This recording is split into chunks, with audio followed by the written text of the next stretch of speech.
हमारे जो मौसी मौसी वाले इकट्ठे हो गए हैं, ये सब मौसी मौसी वाले हैं।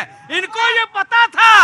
मैं आज देशवासियों को बताना चाहता हूँ, भारतीय जनता पार्टी एक ऐसी पार्टी है जो राष्ट्र के लिए लड़ती है, और आज ये उसके विरोध में क्यों खड़े हुए हैं, कारण है ये सारे मौसी मौसी वाले।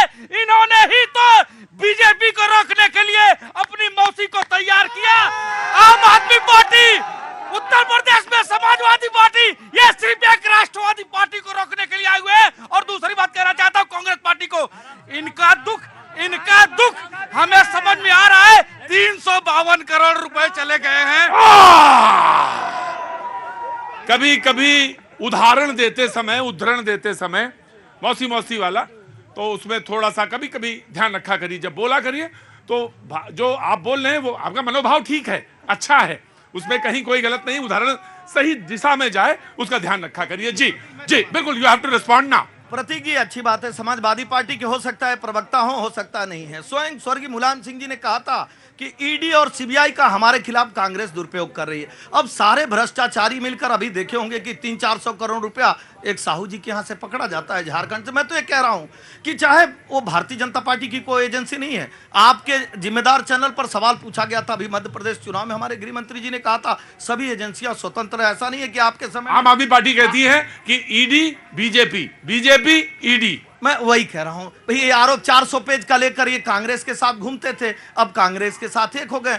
ये जो स्वार्थ का गठबंधन है, जो घमंडिया गठबंधन है, जो गांठ वाला बंधन है, उनको ये समझना होगा कि अगर आप भ्रष्टाचार करते हैं, ये कह रहे थे 30 लोगों पर कार्रवाई होती है और 28 लोगों पर कार्रवाई जब पूर्ण होती है तो दोष सिद्ध होता। आपके यहाँ अगर 400, 250, 300, 150 करोड़ रुपया पश्चिम बंगाल में मिलता है, 150 करोड़ रुपया उत्तर प्रदेश में मिलता है, 50 करोड़ रुपया महाराष्ट्र में मिलता है संजय सिंह के पास, तो ये सारे चीज अगर आप चोरी नहीं करते तो सीना चोरी करने। देखिए, इनके लिए 2 लाइन है, वक्त गूंगा नहीं बस मौन है। बीजेपी हारने दो, पता चल जाएगा सीबीआई के पीछे कौन है।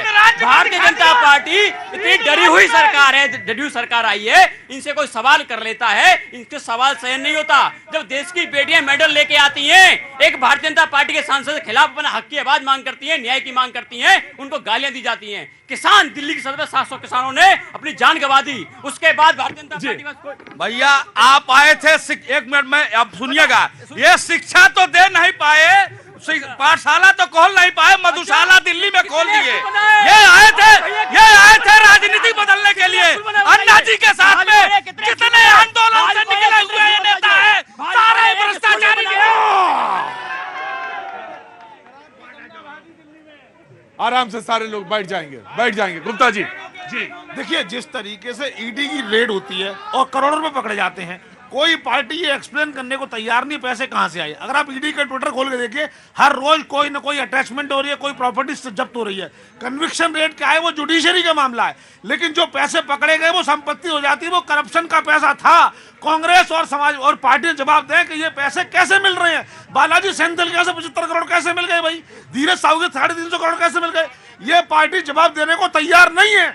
जी, सवाल पर आएंगे। जिस प्रकार से ये आरोप लगा रहे हैं, वे एक व्यापारी व्यक्ति है, उसकी जांच होगी और वो भी ईडी के समक्ष पेश होगा। आप जवाब तो इस बात का दें, आप जवाब तो, अरे रुकिए, जवाब तो इस बात का दें, जवाब तो इस बात का दें।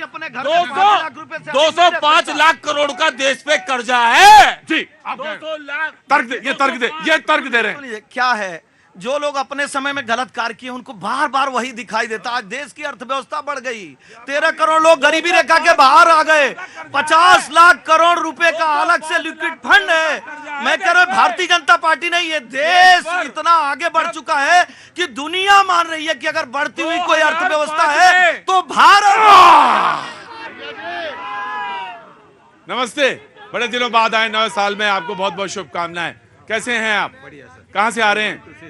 हाँ जी, I want to say something. Of course you से।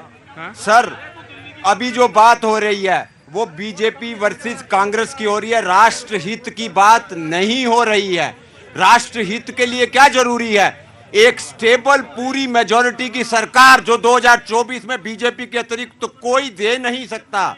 Principal opposition party Congress India गठबंधन में 300 सीटों से ज्यादा पे जब लड़ेगी नहीं तो पूर्ण बहुमत की सरकार कहां से आएगी, विकास कहां से होगा, स्टेबिलिटी आईएनडीआई के साथ लड़ेंगे। तो वो जो खिचड़ी सरकार है वो पुल्स एंड प्रेशर के साथ, कानून और इन्वेस्टिगेटिंग एजेंसी के साथ ज्यादा खिलवाड़ करेगी, ज्यादा मोल भाव करेगी और ईडी सीबीआई का ज्यादा दुरुपयोग होगा। लोग मुझसे तुरंत पूछेंगे तो इनसे सवाल क्यों नहीं पूछा कि क्या अभी हो रहा है?